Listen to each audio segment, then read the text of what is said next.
más. Catherine, inflación, 4,2% en acá agosto. lo tengo, exactamente, fue finalmente del 4,2%, como bien contaba, agosto, acumulada en el año, sí, un 94,8%, e interanual de lo que fue agosto 2023, agosto 2024, un 236%, o sea, muy alta, ¿no? Recordar la inflación del año pasado fue muy alta, acá voy a buscar nuevamente, porque lo tenía Vamos a analizarlo igual, Sí. Vamos a analizarlo con Miguel Ángel Calvete, Dale. él es director de INDECOM. Más o menos creo que va en el orden de las mediciones privadas que se venían haciendo, la inflación que ayer dio a conocer el INDEC por la tarde. Incluso daban mucho más, había algunas daban más, otras daban menos. Algunas daban 5, hasta 5, 7% se ha llegado a dar. Calvete, buen día, ¿cómo le va? Catherine, Pablo y Alejandra los saludamos. Buen día, ¿cómo les va? Un gusto escucharlos. Bien, está en el orden de lo que más o menos se venía midiendo por parte de las diferentes consultoras, ¿no es cierto? Sí, a ver, estábamos todos entre un 3.9 y un 4.5%. Nosotros nos dio un 4.1, tomando solamente en el caso de alimentos y medicamentos, puntos de venta de cadena, y si tomamos puntos de venta de cercanía, es decir, almacenes, autoservicios, farmacias de barrio y demás, nos da 4.4. Es decir, la metodología de medición siempre oscila en eso. Pero efectivamente es algo que, bueno, el gobierno, más allá que el deseo era empezar con 3.x, lo que estamos viendo es que está obviamente la batería de aumentos con los cuales nos recibió el mes de agosto, sobre todo en lo que respecta en servicios públicos, más de un 7%, en vivienda, lo que es agua, electricidad, energía en general, 7%, educación, 6.6%, transporte, comunicación, etcétera. Eso fue lo que más impactó y nos posiciona en este 4.2%, que de hecho tenemos que acostumbrarnos fundamentalmente a que hay un umbral de rigidez que va a estar entre el 3.5 y el 4% hasta fin de año.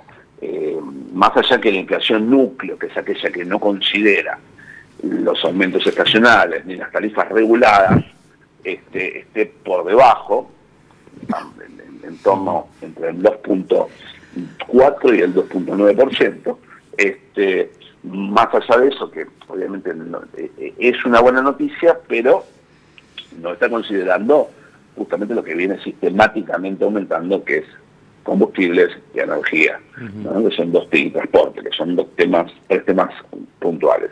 Sí. Y el caso de medicina prepaga también, que es otro de los temas regulares. Miguel, Sí. ¿qué tal? Pablo García lo saludo. ¿Cómo anda usted? Ustedes ahí en la consultora, ¿no? Que hacen básicamente, como lo indica el nombre, el tema del consumo masivo. Si vos ¿qué realidad ves? Porque está bien, el gobierno puede estar mirando la economía macro para controlarla, ¿cierto? Y pensar que eso después, obviamente, esas medidas se van a generar o van a empezar a aliviar a la microeconomía, ¿no?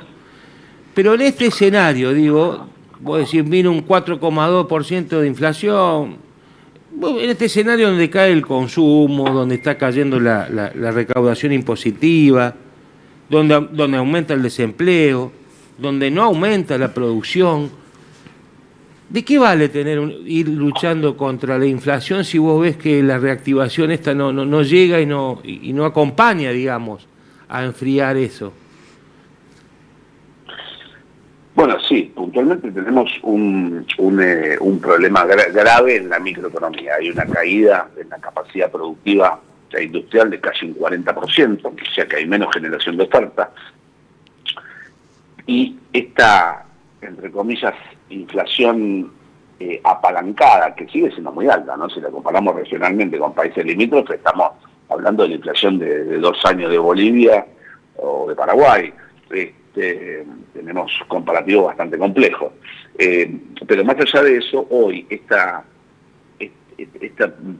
entre comillas planchada, no tan planchada de la inflación, está apalancada sin lugar a dudas en la caída del consumo, ¿no? La caída del consumo modera los precios y obviamente genera una planificación en el consumo que hace que haya niveles de consumo tan bajos como en el 2002.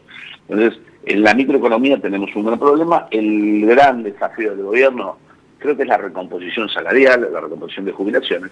No nos olvidemos que recomponer el mercado interno incide directamente en 2/3 del PBI.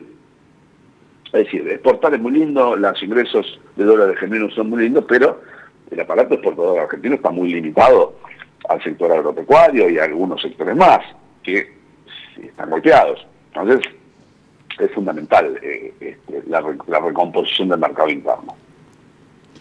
Volviendo, Miguel, atrás, lo que hablabas al comienzo, cuando hablábamos de la inflación, agosto tuvo la particularidad que veníamos como varios meses con la canasta alimentaria en productos de primera necesidad bastante planchados o dentro de todo sin subidas importantes, y agosto sí tuvo subidas en los productos de primera necesidad, ¿es así? Sí, hubo, en el mes de agosto alimentos estuvo con un aumento mayor que el mes pasado, está en torno a un 3,8%, que tiene una incidencia muy fuerte. En el caso de medicamentos, algo similar. Entonces, eso incide directamente, pero lo que incide mucho es el tema de vivienda, todo lo que son servicios, sobre todo energía, y transporte. Transporte estamos en un 5,1%, está más de un punto por sobre la inflación. Miguel, vos sabés que ayer hacía referencia y me acordaba de una humorada que se daba en televisión hace tiempo atrás, cuando un personaje en Tinelli que hacía de Moreno decía, sí, la inflación es del 4%, subió la carne, subieron los lácteos, subió el combustible, subieron los servicios, pero bajaron las pelotitas de ping-pong. No sé, se me hace como que estamos viendo algo similar, digo. ¿En qué momento baja? Porque a mí todo me sube y cada vez me alcanza menos. Bueno, sí, eso es la forma de la metodología distorsiva que se aplicaba en ese momento, ¿no? De medición, es decir. Digo, pero ahora yo estoy analizando una cuestión más o menos similar. Digo, ¿qué es lo que baja para que el promedio vaya reduciéndose?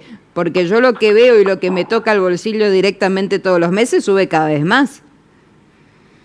No, sin duda. A ver, no es que tenemos tenemos una desaceleración, no tenemos una baja de precios. No confundamos, que baje la inflación no quiere decir que bajen los precios, baja los niveles de inflación, los precios siguen aumentando. No los niveles que teníamos antes de una hiperinflación, pero siguen aumentando sin lugar a dudas. ¿Qué se prevé de acá a fin de año? Bueno, ahí lo estaba diciendo también. Teniendo Miguel, en cuenta Miguel, que los precios se sostienen porque cae el consumo, o sea. Claro. Lo que pasa es que la discusión es, Miguel, la eterna discusión, lo que uno ve que reclaman las distintas confederaciones o cámaras que nuclean a comerciantes, a pymes, a industriales, es que bajen, por eso están pidiendo la reforma laboral, que bajen los costos, que es lo que charlábamos recién con el tema de la jubilación, donde vos tenés un tercio que aporta para sostener el resto, es complicado, o sea, bajar los costos para incorporar más gente y elevar el nivel de producción, de industrialización, porque eso también va a generar incorporación de mano de obra, ¿o no? Es un combo. Sí, nos debemos una reforma laboral y tributaria, sin lugar a dudas. Claro, tal cual. Los pymes, no nos olvidemos que las pymes son los principales dadores de trabajo en el país. Sí, totalmente. Y hoy estamos con una situación muy muy compleja en ese aspecto. Y obviamente una reforma fiscal y tributaria, ¿no? Fiscal, tributaria y laboral, para poder justamente generar lo que estamos hablando. Bueno, bien lo planteabas, ¿no? De aquí en más tenemos que prepararnos para números similares hasta fin de año. El desafío es aumentar los salarios para que aumente el consumo, digamos, ¿no? Y ahí sí que... Sí, hay que recomponer el mercado interno. Hay que recomponer el mercado interno, que es el gran tema que tenemos, ¿no? Miguel, ¿se puede hoy en día? Porque el domingo hay como un gran anuncio de parte del presidente de la Nación que va a llevar a las 9 de la noche el presupuesto 2025, Y bueno, incluso proyecta los números inflacionarios, no sé si están arriba del 90% para el año que viene, ¿no? ¿Se puede hoy en día proyectar lo que puede llegar a pasar el año que viene? Y hablaba o adelantaba Milei que va a ser la del primer año de la Rúa, ¿te acordás? Voy a presupuestar a partir de lo que entre y no de lo que yo gasto, al revés, ¿no? De lo que se hace. Exacto. Sí, bueno, a ver, es una metodología por lo menos sana. Lo que pasa es que con la caída de consumo también, vos recién lo decías, sí. Los impuestos, tanto ingresos del IVA, ingresos brutos, la actividad económica al caer, obviamente genera una caída en la recaudación de impuestos. No nos olvidemos que cuando vos tomás un mate, compras azúcar, tomás una gaseosa, estás tomando y comiendo un 45% de impuestos. O sea, que uno de los grandes formadores de precios, si no es el principal, es el propio Estado, ¿no? Muy bien. Bueno, muchísimas gracias, Miguel. Bueno, me quiero quedar con algunas cositas más, bueno. Vamos a aprovechar lo que lo tenemos. Ustedes suelen medir bastante, Miguel, comercios de cercanía. Normalmente cuando uno analiza los datos a nivel nacional, generalmente se ubican los mayoristas o en las grandes cadenas de supermercados y no tanto en los comercios de cercanía, donde suele haber un impacto un poco mayor que en esos otros lugares que les mencionaba, ¿no? ¿Cómo está la situación en esos sectores en particular? A ver, el comercio de cercanía es donde acceden los sectores más vulnerables. Acá lo que vemos es justamente un crecimiento en esos sectores de venta, crecimiento de volumen, con un promedio de corte de ticket más bajo. Es decir, la gente está consumiendo menos y vemos un consumo mucho más planificado y mucho más racional a la hora de comprar. Pero sin lugar a dudas, tanto en medicamentos como en alimentos han caído porcentajes que van entre un 12 y un 22%. Depende de qué productos y depende de qué clúster analicemos. Pero no son ajenos a la problemática, al contrario. Son un tema, están muy perjudicados porque son los que más presión tributaria tienen, los que más le han aumentado los alquileres, bueno, una serie de problemas que hacen que muchos de estos comercios que están en la economía formal pasen a la informalidad. ¿Qué tipos de ajustes comienzan a notar que han hecho los argentinos? Bueno, ayer veíamos lo del asado, ¿no? Bueno, olvídate. Sí, los sectores medios, sobre todo sectores medios, que son los más, aquellos sectores vulnerables ya venían con restricciones y bueno, lamentablemente en algunos casos aumentaron esas restricciones, pero ya venían con restricciones, sectores muy vulnerables. Ahora, en el caso de los sectores medios, el impacto fue muy fuerte. Lo más evidente, creo que les pasa a todos, que debe pasar ahí con el equipo de ustedes, con mi trabajo y con todos los ciudadanos de a pie, de sectores medios o que nos autopercibimos clase media.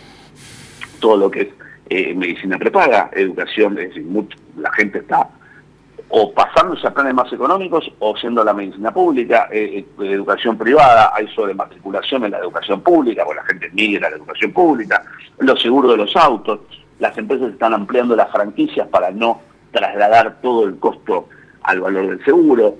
Tenés una serie de parámetros que impactan en la clase media, obviamente el tema gastronomía, salidas a comer, esparcimiento y demás, que son los rubros que más han aumentado y que por otro lado la gente obviamente es lo primero que restringe, ¿no?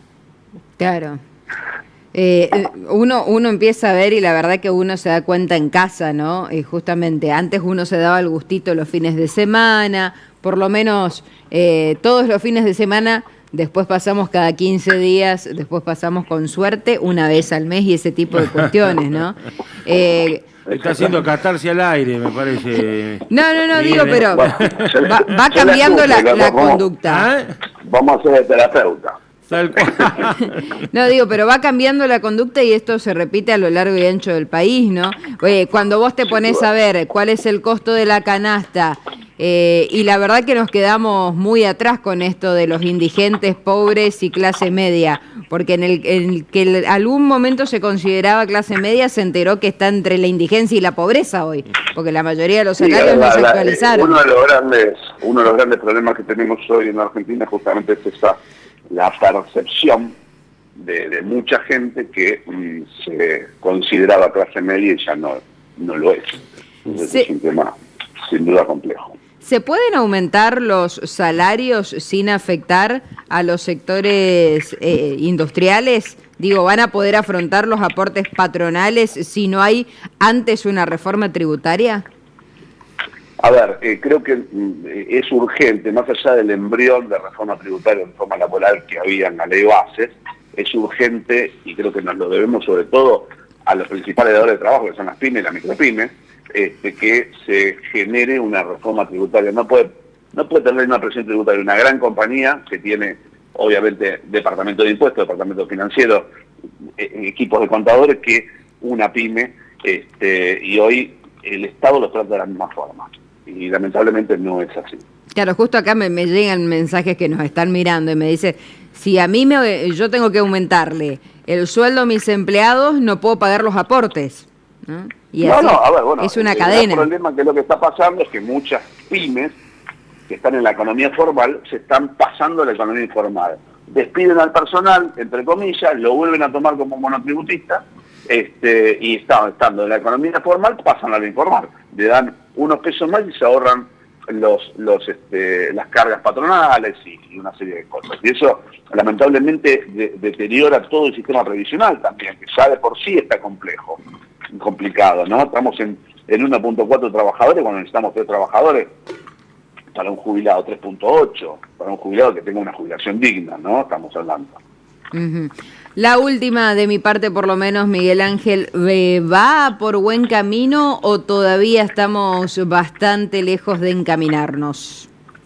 Bueno, a ver, voy a repetir lo dicho del presidente. Él dijo que necesitaba 24 meses, recién pasaron 9 meses, tenemos la vara de la ansiedad muy alta y de la expectativa muy alta, porque venimos de una situación muy compleja, pero más allá de eso, él habló de que en 12 meses terminar con el déficit fiscal, terminó con un costo muy complejo y con una recesión muy grande en 4 meses el déficit fiscal, 5 meses. Entonces, hoy creo que ya el desafío del gobierno es justamente esa recomposición del mercado interno a través de crecimiento de salarios, ¿no? Porque si no, la gente obviamente tiene una vara de tolerancia también. Gracias, Miguel, como siempre muy atento de tu parte. Un abrazo grande. Muchísimas gracias a ustedes. Hasta luego. Muchas gracias. Bueno, Miguel Ángel Calvete, entonces director de INDECOM. INDECOM es el Instituto